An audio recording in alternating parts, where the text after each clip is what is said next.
करवा चौथ व्रत कथा। कार्तिक कृष्ण पक्ष की चतुर्थी को करवा चौथ का यह व्रत किया जाता है। इसे सुहागिन स्त्रियां अपने सुहाग की रक्षा हेतु एवं पुत्र पुत्रादि की लंबी उम्र के लिए निर्जला व्रत रखती हैं। इस व्रत में दिन भर का उपवास रखकर रात्रि में चांद के निकल आने के बाद उनको अर्घ्य दिया जाता है। व्रत में 2 मिट्टी के करवे रखे जाते हैं और उन करवे पर 4 सिक लगाई जाती है। करवे के भीतर जल, अक्षत और हो सके तो पंचरत्न भी डाले जाते हैं।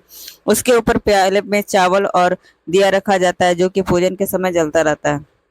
किसी किसी के यहाँ करवे के ऊपर पुआ, मीठा, गुलगुला भी रखा जाता है। वह किसी किसी के घर पे माड़ बनाकर बीच में चांद की तरह गोल करके उसकी पूजा की मनसा की जाती है। साथ ही चावल के आटे का चांद व तारा बनाकर उसकी पूजा की जाती है। पूजन के समय स्त्रियां पूरा 16 श्रृंगार करके विधि पूर्वक पूजन करती है। व्रत के समय जल, अक्षत, एपन, धूप, अगरबत्ती, पुष्पमाला, घी, रुई, सिंदूर की आवश्यकता होती है। साथ में गौरा भी रखी जाती है जिसके सिंदूर का सुहाग लिया जाता है।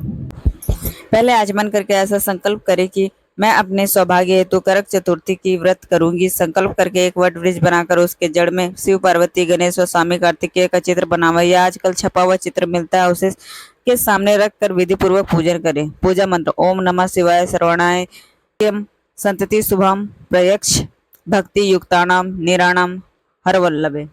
इससे गौरी की पूजा करें। फिर ओम नमः शिवाय से शिव जी व स्वामी कार्तिकेय की एवं श्री गणेश जी की श्रद्धा पूर्वक पूजा करें। करवे को पीला एपन से रंग लिया जाता है।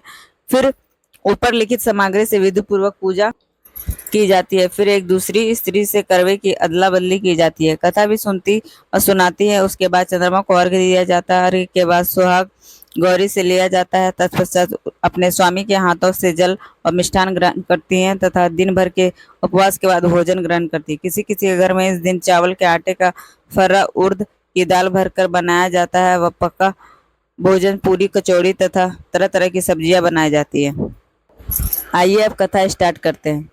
अर्जुनम तु गते तब तु मिद्रकोलगिरिं प्रति विशन मनसा शुभ्रु द्रौपदी समचिंतयत। मानदाता ने कहा, हे इंद्र, तब के लिए अर्जुन को कोलगिरी पर चले जाने के पश्चात द्रौपदी खिन्न हो चिंता करने लगी। अहो, अर्जुन ने कठिन कर्म प्रारंभ किया है।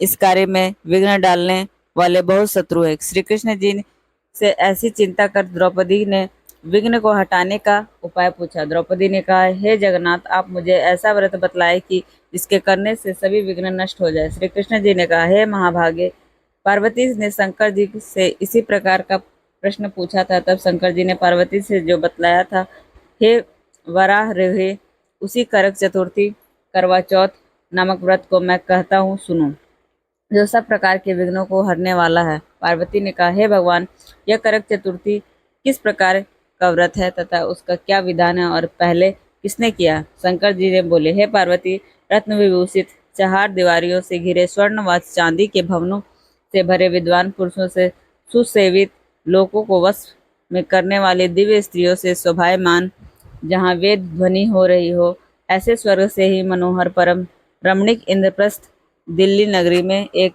वेद शर्मा नामक ज्ञानी ब्राह्मण रहता था। उसकी पत्नी का नाम लीलावती था। उसकी आंखों में नीलकमल के समान और मुख चंद्रमा के समान था। उसके विवाह के योग्य समय आ जाने पर वेद शर्मा ने एक वेद शास्त्र से ज्ञाता विद्वान ब्राह्मण को विवाह विधि से उसे प्रदान कर दिया। तत्पश्चात वीरवती ने अपने भाई की स्त्रियों के साथ गौरी का व्रत किया। तत्पश्चात कार्तिक कृष्ण चतुर्थी के दिन व्रतो उपवास कर संयम काल स्नान करके सबों ने भक्ति भाव से वट वृक्ष का चित्र बनाकर उसे नीचे शंकर जी, गणेश जी और कार्तिक जी के साथ पार्वती जी का चित्र बनाया। ओम नमः शिवाय इस मंत्र से गंध पुष्पात आदि से गौरी का पूजन किया। शिव जी, गणेश जी तथा षडानन का पूजन करते हुए पकवान, अक्षत तथा दीप से युक्त 10 करवा और गेहूं के पिसान और गुड़ से बना नैवेद्य और अनेक प्रकार के फल आदि भोज्य पदार्थों को अर्पण किया तथा अर्घ देने के लिए चंद्रोदय की प्रतीक्षा करने लगी। इसके बीच वह बाला वीरवती भूख प्यास की पीड़ा से मूर्छित हो पृथ्वी पर गिर पड़ी। तब उसके बाद वह रुदन करने लगे। फिर वीरवती का मुख धो पंखे से हवा कर उसको ढाढ़स बंधाए कि चंद्रमा निकलने वाले और उसके भाई चिंता कर एक महान वट वृक्ष पर चढ़ गया। बहन के प्रेम से दुखी उसका भाई जलती हुई लुकारी से चंद्रमा का बहाना कर दिया और दिखाया, तब वह उससे चंद्रमा का उदय जानकर दुख को त्याग विधि विधान से अर्घ देकर भोजन किया। इस प्रकार व्रत के दूषित होने के कारण उसका पति मर गया। तब वीरवती ने अपने पति को मरा देख पुनः शिव जी का पूजन किया। 1 वर्ष तक निराहार व्रत किया। व्रत के समाप्त होने पर करवा चौथ का व्रत फिर भौजाइयों ने किया और पूर्वोक्त विधि विधान से वीरवती ने भी व्रत किया। तभी इस दिन की देव कन्याओं के साथ इंद्राणी वहां करवा चौथ व्रत करने के लिए स्वर्गलोक से आई और वह स्वयं वीरवती के पास चली गई। मौंसी वीरवती से इंद्राणी ने सब बातें पूछी। तभी विनय पूर्वक वीरवती ने कहा, जब मैं करवा चौथ का व्रत कर अपने पति के लिए घर आई हूं तो मेरा पति मर गया। हमें ज्ञात नहीं कि मेरे किस पाप कर्म का फल मिला। हे महेश्वरी, आप हमारे भाग्य से यहाँ आ गई हैं, सो मेरे पति को जीवित कर मेरे ऊपर कृपा कीजिए। इंद्राणी ने कहा कि हे सुभागे, गत वर्ष जो तुमने अपने पिता के घर में करक चतुर्थी करवा चौथ का व्रत किया था तो बिना चंद्रमा के उदय हुए ही तुमने व्यर्थ अर्घ दे दिया, इसलिए व्रत दूषित हो गया और इसी से तुम्हारा पति मर गया। अब इस समय यत्न से इस करक चतुर्थी का व्रत करो। इस व्रत के प्रभाव से मैं तुम्हारे पति को जीवित कर दूंगी। श्री कृष्ण ने कहा, हे द्रौपदी, इंद्राणी के वचन सुन। वीरवती ने विधि विधान पूर्वक करवा चौथ का व्रत किया। इस प्रकार उसके व्रत करने से इंद्राणी ने प्रसन्न हो गए जल के द्वारा अभिसिंचन कर उसके पति को जीवित कर दिया। वह देवता के साथ समान हो गए और उसके बाद वीरवती अपने पति के साथ आकर आनंद पूर्वक भोगने लगी। वीरवती ने व्रत के प्रताप से उसके पति ने धन धान्य पुत्र और आयु को प्राप्त किया। इसलिए हे द्रौपदी, इस व्रत को तुम भी यत्न पूर्वक करो। सूत जी ने कहा कि हे ऋषियों, इस प्रकार श्री कृष्ण के वचनों को सुनकर द्रौपदी ने इस व्रत को किया, जिसके प्रभाव से संग्राम में कौरवों को जीतकर पांडवों ने अतुलनीय राज्य को प्राप्त किया और उनका दुख जाता रहा। जो सौभाग्यवती स्त्रियां इस चतुर्थी को करवा चौथ का व्रत कर सायंकाल पूर्वोक्त विधि विधान से पूजन करेंगी, वे पुत्र पौत्र धन तथा अतुल्य यश को पावेंगी।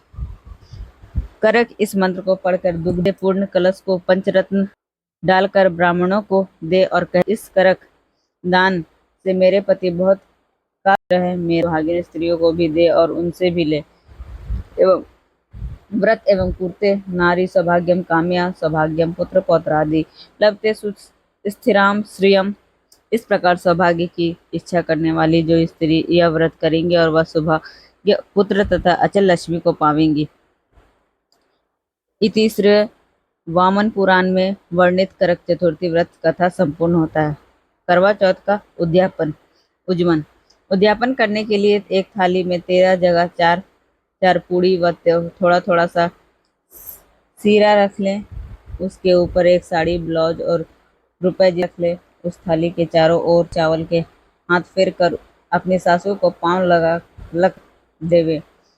उसके बाद 13 ब्राह्मणों को भोजन करावे और दक्षिणा देकर तथा बिंदी लगाकर उन्हें विदा करे। इसी के साथ उद्यापन समाप्त हो जाता है। उसके बाद आप गणेश जी की आरती करें और साथ साथ करवा चौथ माता की आरती करें। धन्यवाद। और आपको मेरा यह कथा पसंद आई हो तो हमारे चैनल को जरूर से जरूर सब्सक्राइब करें।